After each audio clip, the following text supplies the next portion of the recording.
Hello, this is Mr. Gilmore with the 5.5 applications lesson. We have come to the end of our inequality chapter. So now we're going to see the use of the theorems we've encountered this chapter and apply them into such as problems or even as proofs. All right, so we'll see the use of the anisosceles triangle theorem, the converse of the anisosceles triangle theorem. We'll use the hinge theorem and the converse of hinge theorem. We'll use many different relationships we've encountered with angles to begin comparing and finding inequalities between our either angles or our sides. Now, before we get into some application, I want to give you two helpful theorems. All right, we're going to call these two theorems the linear pairs given acute theorem and the linear pairs given obtuse theorem. So we have the LPGA and the LPGO. So here's what these two theorems say. If two angles form a linear pair and one angle is acute, then the other angle is obtuse. Okay, we can very easily prove this, all right? It's a very simple proof, but I do want you to actually use these to help you arrive to some conclusions today when you're comparing angle measures. Also, if linear pairs are given obtuse, right, LPGO says if two angles form a linear pair and one angle is obtuse, then the other is acute. All right, so we can arrive then to a conclusion of knowing if the classification of one angle can be applied to the other. Now let's actually jump into one of our first examples of using our relationships we've encountered in this chapter with inequalities. So the first game I want to play is a category game. In other words, I want to give you a category, and you're going to list all the angles that you know are inside that category. So the diagram below, we have several angles going on here, lots of relationships going on. In fact, I see a lot of exterior angles of triangles, which means the triangle exterior angle inequality, the TEAI, that will come in handy on this one. So I want to list out all the angles that are greater than the measure of angle 3. So our angle 3 is right here. Okay, I want to find all the angles that I know will be greater than angle 3. All right, so in other words, I'm going to be finding angle measures that satisfy this category. Well, I begin by kind of analyzing, well, what do I know in this diagram? I can't base things on what it looks like. I can very easily make angle 3 look acute, look right, or look obtuse. So I know I can't base it on what things look like, but I can base it on the relationships the angles have. So for example, if I look at angle 6 first, angle 6 is actually an exterior angle to the triangle formed here, okay, with angles 1, 2, and 3. And its relationship angle 6 has to angle 3, that's an exterior angle. So I know that angle 6 has definitely got to be greater than angle 3 because the exterior angle is always greater than its remote, and angle 3 just happens to be the remote of angle 6. I could also add angle 15 into that list. Angle 15 is also going to be greater than angle 3. Let's continue then finding other relationships that I know will have to be greater than angle 3. Well, I turn my attention to angle 13. Angle 13 is an exterior angle to the entire triangle formed here, which means it's also going to be greater than its remote angles. So, as it turns out, angle 3 is also a remote angle to angle 13. And angle 13 and 14 are equal in measure because of vertical angles theorem. And I can then also say that those are angle 14 is also greater than angle 3. So now we want to continue kind of shopping around looking for other angle relationships. Notice that, let me kind of clean this up a little bit. There's another triangle here with another exterior angle. Take a look again considering this triangle here. If I extend out this side, oh, looky there, I have 10, right? I have angle 10. That's an exterior angle, and angle 3 happens to also be its remote angle. And then if I want to, I don't know if I can actually do this. Angle 10 and 12 appear to be vertical, but they are not because they're not formed by their opposite rays do not form two lines. But is there any relationship that we have there going on? I don't see any other relationships there. So at this point in time, I think we've found them all. Those are all the angles, at least, that I can see that I know will have to be greater than angle 3. I can't say angle 7, right? Angle 7 and angle 3, I don't know what their classifications are. I could very easily make angle 3 look bigger than angle 7, so I can't base it on what things look like. I could definitely base it on what we know about angle relationships. So in this case, I use the triangle exterior angle inequality a whole lot because I see a whole lot of exterior angles going on here. All right, let's continue then our thought into actually classifying our angles. So in other words, if I give you some information about this same diagram, but I'm going to change the story around a little bit, give you some more information about it, I want you to tell me if you know the angles to be acute, to be obtuse, or right, or simply not enough information. So in this diagram, let's actually do some investigations. We're first given that angle 2 and angle 3 are equal in measure.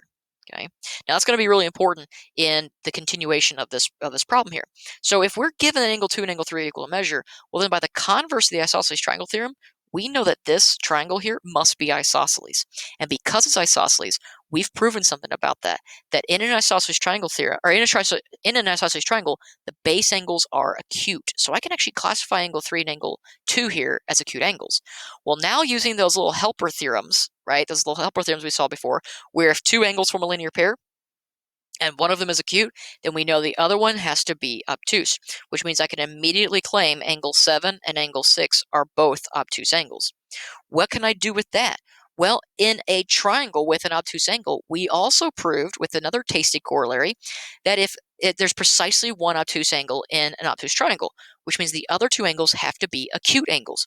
So I can immediately claim angle 4 and angle 8 are acute, angle 5 and angle 9 are acute, and then continue that pattern. Since angle 8 is acute, that means angle 13 and angle 14 both have to be obtuse. And since angle 9 is acute, I have to then claim that angle 18 and angle 17 are obtuse, and then we can go from there. So where we're turning our attention to now is at the top with those four angles. Oh, sorry, we can also label angle 15 and angle 16 as being obtuse and continue that story there.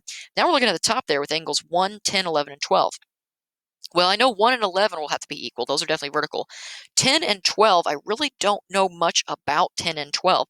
I know that they're going to be greater than acute angles, but that doesn't lead me to say much about them. There could be an acute angle greater than another acute angle, or a right angle greater than an acute angle, or an obtuse angle greater than an acute angle, which means my conclusion is for these top four, there's simply not enough information for me to continue to say that these are any sort of specific angle type. If you see something that I don't see, then please let me know. But in this case, I'm not finding any sort of path that tells me that guarantees these four angles of a certain class. But anyway, using what we know about our angle relationships, we can begin classifying angles as being acute, right, obtuse, or not enough information. You'll see some examples like this on your homework assignment. Now let's actually use a couple of the other theorems that we've seen with inequalities, such as the anisosceles triangle theorem. With the anisosceles triangle theorem, it tells me that the greater angle is opposite the greater side. I can compare angles within the same triangle. Well, if I give you a triangle then with 3 side measures, you can then list out the angle measures from least to greatest. You may not know what the angle measures are, but you can at least know which is the smallest, which would be the middle angle, and which would be the largest angle. So what I'm looking for is smallest largest, which means I'm looking for my smallest side first. The smallest side in my diagram below is BC, which means angle A is my smallest angle because of what the anisosceles triangle theorem says. My next largest side is 7.2, which means the angle opposite is angle C, so that's going to be the next largest angle. And then my largest side is 10.8, so which means angle B is definitely going to be the largest angle. And so there I have it, from smallest to largest. Using the anisosceles triangle theorem, I can explain what I know about my angle relationship there. So now apply the converse. Let's say I give you a triangle with all 3 given angle measures on the inside. You can then use this to compare the sides opposite. Well, in other words, if I want the sides from smallest to largest, find the smallest angle, that's going to then open up to the smallest side. So our smallest angle is angle A, which means the smallest side then we start off with is BC. We then go from the 57 degrees to our next largest angle, which is 61 degrees. So AB is our next largest side. And then the largest angle is opposite, going to be the largest side there. So AC, right? So angle B is the largest angle, which means it points to the largest side, AC. And there we have it, from smallest to largest, using the converse of the anisosceles triangle theorem. Now let's actually cross-compare between triangles. So this is actually applying our hinge and converse of hinge. So this is a very simple example. I want to cross-compare side AB and AC. Well, notice that they're not in the same triangle, which because they're not in the same triangle, I have to use either hinge or converse of hinge to compare these. And we'll justify our answers here in just a second. Well, in order for use hinge and conhinge, I have to make sure that 2 sides of one triangle are equal to 2 sides of the other. Well, we're given that DB and CD are equal, and you'll also notice the 2 triangles share a side. So yes, we have 2 sides of one triangle equal to 2 sides of the other, and we have a comparison of their included angles. It's the angles sandwiched between our pair of equal sides. And since 44 degrees is the smaller side, that means it is going to point to the smaller angle is going to point to the smaller side. The larger angle is going to point to the longer side, which means I can definitely claim that AB is less than AC. Now, which theorem did we use? This is hinge theorem. Hinge compares sides. Okay, hinge cross compares the sides of our angle. Let's continue to use hinge and conhinge to also compare within other triangles, and we'll see, we'll kind of upgrade our difficulty of each of these examples as we progress through. So now let's compare the angle measures, angle 1 and angle 2. Well, again, angle 1 and angle 2 are in two different triangles, which means I have to use hinge or conhinge. I need two sides of one triangle equal two sides of the other. Well, I'm given one pair, and if you'll notice, they share a side again, which means, yes, I do have two sides of one equal two sides of the other. And now I can use the third sides to help compare. Look at 12.6 and 12.7. I know 12.6 is less than 12.7, which means the angle opposite must be the lesser angle.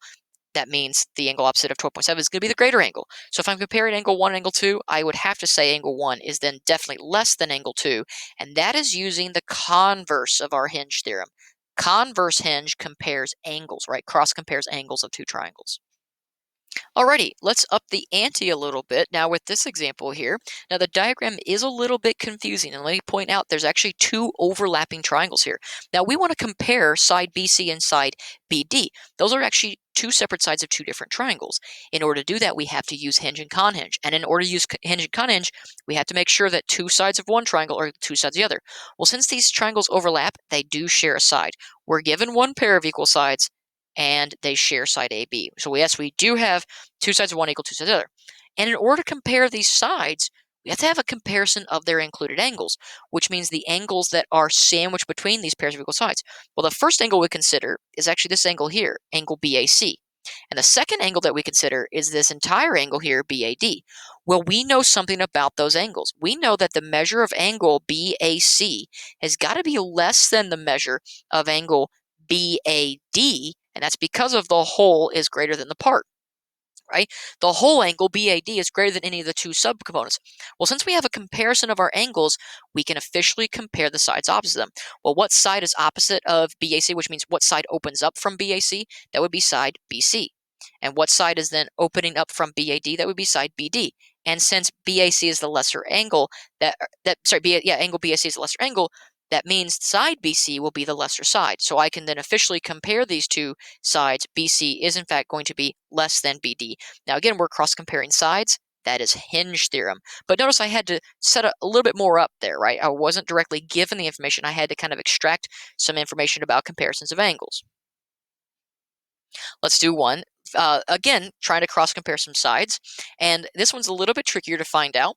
You'll notice, though, I'm going to point one angle relationship out to you, and you will, oh, I got that. So I want to cross-compare sides A, B, and CD. Again, those are part of two different triangles. Let me point out the two triangles I'm going to be investigating.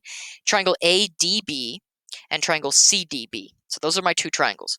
Well, if I'm cross-comparing sides, I've got to use hinge or conhinge, and I need two sides of the first triangle equal two sides of the second. I'm given one pair. Well, they share a side again. So now I do have two sides. Now, if you notice which angles I need to compare, this is the included angle here, the one sandwiched between our two sides, and then this is our second. So I've labeled them angle 1 and angle 2.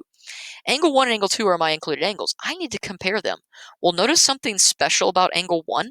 Angle 1 is an exterior angle to the given triangle CDB, and angle 2 is its remote angle, which means I can declare angle 1 to be greater than angle 2. That's by the triangle exterior angle inequality, okay, the TEAI. So now that I have a cross comparison of my, basically have a comparison of my angles, I can cross compare the sides opposite of them, which means I can say that side AB is officially greater than side CD, and that is, again, cross-comparing sides using hinge. Let's take a look at then our last example. This one's a little bit trickier, and you'll notice there's kind of some fun things going on. I'm point out two pairs of triangles to us, because you see there's a whole lot of triangle relationships going on here, but there are two in particular that we can actually use hinge and conhinge to help us progress to this comparison. So we want to compare side BC and side CD. Now, a lot of students make this mistake. They see this 2.1 here and this 2.2, and they think, oh, that means I can say this side and this side, right, that BC is going to be less than CD. Now, that is correct. Yes, BC will be less than CD, but you can't use those sides to compare other sides. That's not how hinge and conhinge work, okay? We have to use a comparison of our included angles to then cross-compare sides. Okay, so how are we then going to compare the included angles? Well, the angles that are then opposite of BC and CD, there's a couple of different pairs. There's this pair here, which we're not going to know much about. However, there are these two angles all the way over here. There are two triangles that we can actually use to help cross-compare. Let's start with the first pair of triangles that I want to point out to you. Take a look at triangle ABE and triangle ADE. Are two sides of one triangle equal to two sides of the other? Yes, they have these are given sides, and then they have this common side AE. Well, what does that tell us then? That tells us we know something about the angle opposite of this side and about the angle opposite of this side. That the measure of angle BAE is going to be in fact less than the measure of angle DAE because it's opposite of the lesser side, right? Angle BAE is opposite 2.1, and we know 2.1 to be less than 2.2. So BAE must be less than DAE. Well, what do we use there? That was actually using conhinge. Converse of hinge. We cross-compared between two triangles the angles between those two triangles. Well, now we know that those two angles, right? We have a relationship between those two angles, BAE and DAE. Consider these entire triangles here, ABC and ADC. If we consider those entire triangles there, you notice that those actually contain the two sides that we want to compare, BC and CD. And are two sides of one triangle equal to two sides of the other? Yes. These two sides are again given to us, and they have this common side in the middle, AC. So now we can cross-compare the opposite sides. Well, the side opposite this angle is BC, opposite of this angle is CD. Well, we just proved that BAE is less than the measure of angle DAE, which means the side opposite of BAE, which happens to be BC, is in fact going to be less than CD, and that is using hinge, right? Cross-compared sides. So in this one example, we use converse of hinge and hinge in the same example to arrive to our conclusion. So yes, you may have said BC is less than CD, but using the proper justifications is what we're looking for. All right, we've come to the end of our chapter 5.5. Be sure to hop over and take a look at the 5.5 worksheet. There's a lot to it, okay? There's a lot of different examples of using our triangle inequalities to then apply within our chapter for this chapter. If you do have any questions on that worksheet, do not hesitate to email me. With that, be good and do good.